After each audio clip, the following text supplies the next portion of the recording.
بسم اللہ الرحمن الرحیم۔ حضرت زنیرہ کی محبت الہی میں بیتابی۔ سیدہ زنیرہ ایک صحابیہ رضی اللہ عنہا ہے جو کہ ابو جہل کی خادمہ تھی۔ آپ رضی اللہ عنہا نے کلمہ پڑھ لیا۔ ابو جہل کو بھی پتہ چل گیا۔ اس نے آ کر پوچھا، کیا کلمہ پڑھ لیا؟ فرمایا ہاں۔ آپ رضی اللہ عنہا بڑی عمر کی تھی، مشقتیں نہیں اٹھا سکتی تھی، مگر ابو جہل نے اپنے دوستوں کو ایک دن بلایا اور ان کے سامنے بلا کر انہیں مارنا شروع کر دیا، لیکن برداشت کرتی رہی، کیونکہ وہ تو اللہ تعالیٰ کے نام پر اس سے بڑی تکالیف بھی برداشت کرنے کے لیے تیار تھی۔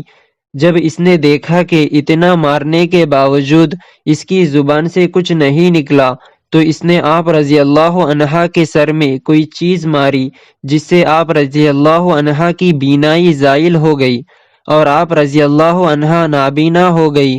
اب انہوں نے مذاق کرنا شروع کر دیا، کہنے لگے، دیکھا ہمارے بتوں کی پوجا چھوڑ چکی، لہٰذا ہمارے معبودوں نے تمہیں اندھا کر دیا۔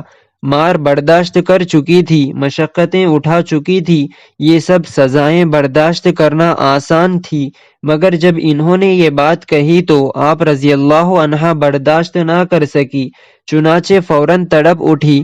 اسی وقت کمرے میں جا کر سجدے میں گر گئی اور اپنے محبوب حقیقی سے راز و نیاز کی باتیں کرنے لگ گئی۔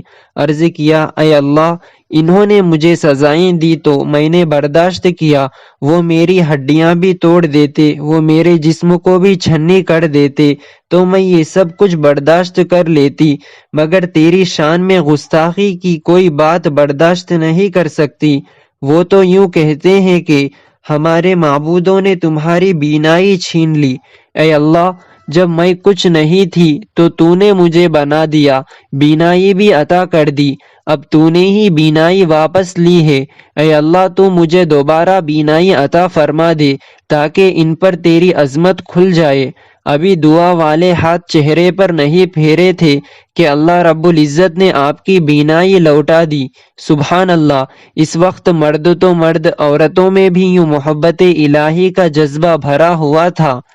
جب عشق سے تیرے بھر گئے ہم، تو ہی رہا جدھر گئے ہم، تیری ہی طرف کو راہ نکلی، بھولے بھٹکے جدھر گئے ہم۔